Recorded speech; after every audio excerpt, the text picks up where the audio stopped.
El bosque de la niebla. Primera parte. Viejos amigos.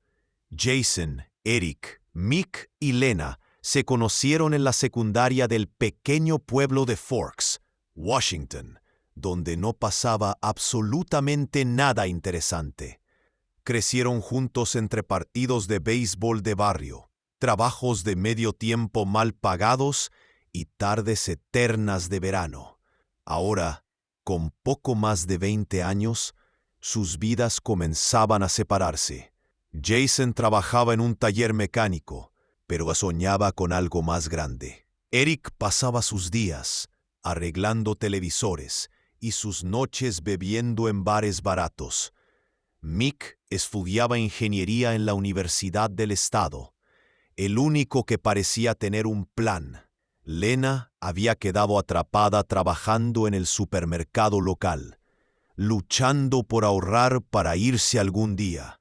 Pero todavía había algo que los unía, el deseo de revivir esos momentos de amistad pura antes de que la vida los arrastrara definitivamente en direcciones distintas.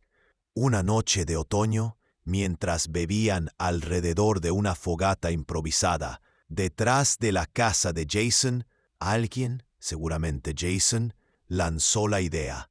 ¿Se acuerdan del bosque de la niebla? ¿Ese que decían que estaba maldito? Rió Eric, tragándose una carcajada. Exacto.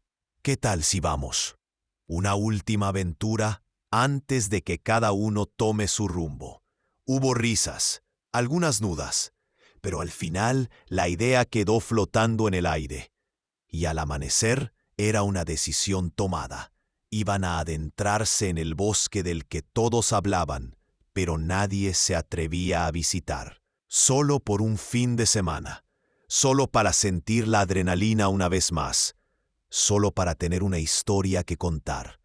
O eso creyeron. La preparación.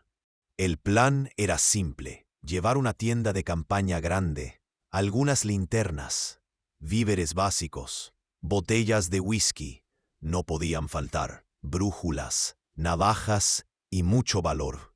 Cargaron todo en la vieja Chevrolet Suburban del padre de Jason, un monstruo de acero que apenas sobrevivía a la carretera. Jason manejaba. Lena ocupaba el asiento del copiloto, con el mapa desplegado.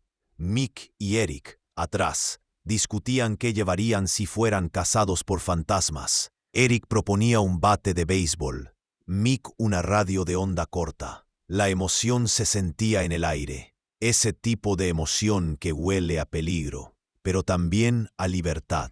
Ninguno quiso admitirlo, pero en el fondo, cada uno sabía que esta podría ser la última vez que estuvieran juntos de esa manera. Llegada. La carretera se transformó en un sendero de tierra y piedras. El cielo estaba gris. Un viento helado soplaba entre los árboles. Después de media hora de traqueteo, Lena señaló un desvío casi oculto. Es por ahí, según el viejo mapa. El camino era cada vez más estrecho, casi imposible de transitar. Finalmente la Suburban no pudo seguir. Tuvieron que bajar, mochilas al hombro. El bosque era denso, viejo, y la niebla, esa niebla que daba nombre al lugar, ya comenzaba a levantarse del suelo como humo de un incendio invisible.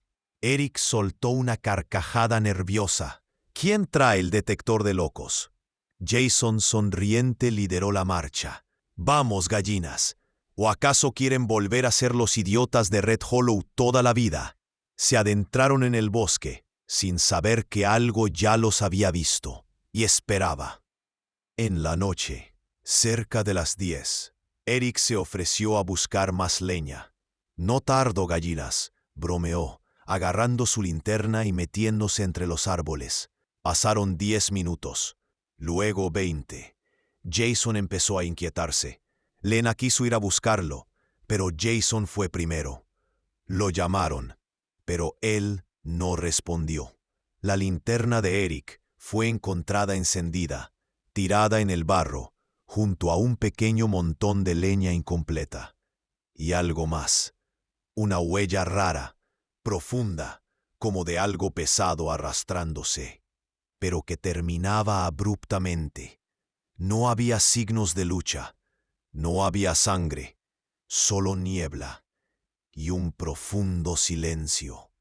El bosque de la niebla, segunda parte. El comienzo del miedo. El campamento amaneció silencioso. Eric seguía sin aparecer. El lugar donde encontraron su encendedor parecía haber sido arrasado. Ramas partidas, huellas desdibujadas, un olor ácido en el aire. Jason quiso creer que se había perdido, que tal vez estaba deambulando borracho por el bosque, pero en el fondo sabía que no era así. «No podemos quedarnos», dijo Lena, con el rostro blanco como el papel. «Hay que salir de aquí, ahora». Pero el bosque ya no era el mismo. Cada sendero parecía diferente. La niebla se movía como si respirara. Mick, pálido, escribió en su libreta: «No hay orientación. El bosque muta. Es una trampa».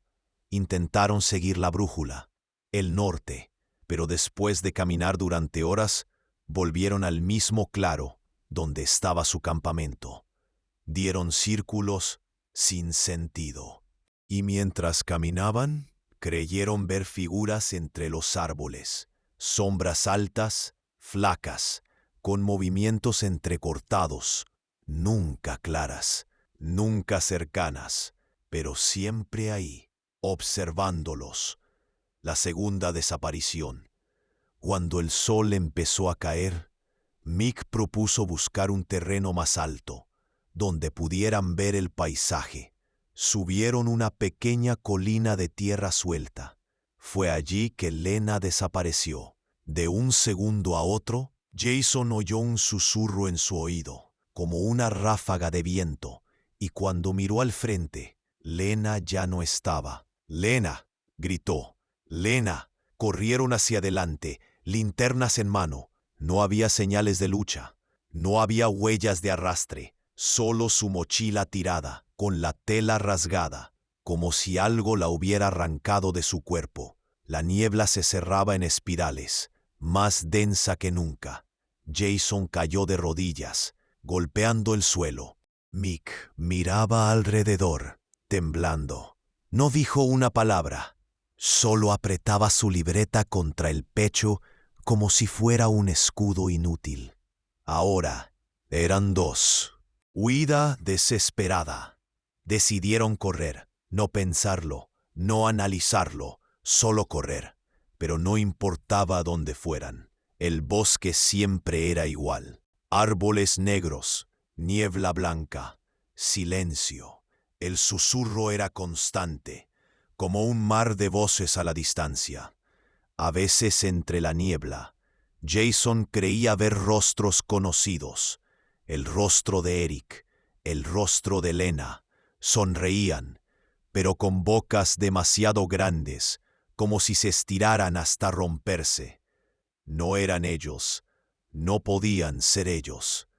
Al anochecer, exhaustos, encontraron una estructura, los restos de una cabaña derruida.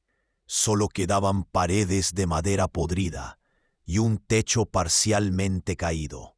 Decidieron refugiarse ahí. Encendieron una linterna que parpadeaba. Se acurrucaron en una esquina.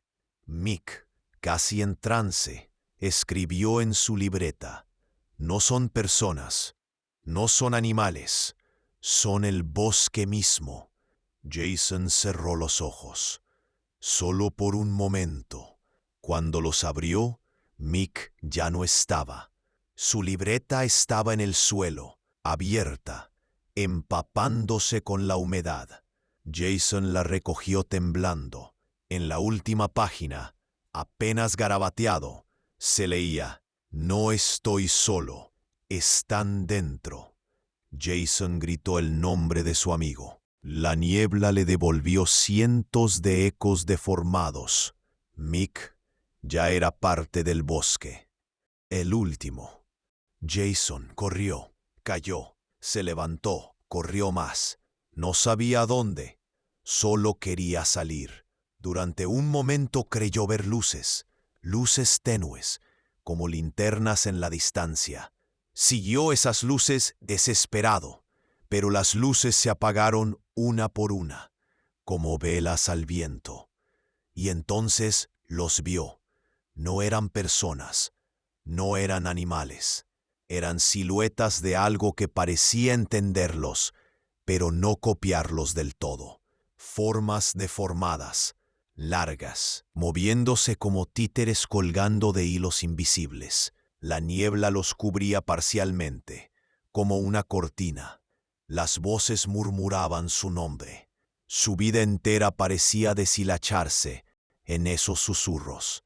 Jason sintió que ya ni siquiera recordaba bien quién era. Intentó pelear, lanzó su navaja al aire, gritó, lloró. Una figura se acercó, más grande que las demás, más real. Jason corrió hacia ella con todo lo que tenía. Un destello, un golpe seco y luego oscuridad. Epílogo. Días después, un grupo de excursionistas encontró la vieja Chevrolet Suburban, oxidándose sola junto al sendero. Las mochilas estaban intactas en su interior, pero no había rastros de Jason, Eric, Mick o Lena. No había cuerpos, no había sangre, nada. Solo una libreta húmeda en el asiento del conductor. La última página tenía una frase escrita con tinta corrida, casi ilegible. Aquí no se entra, aquí se desaparece.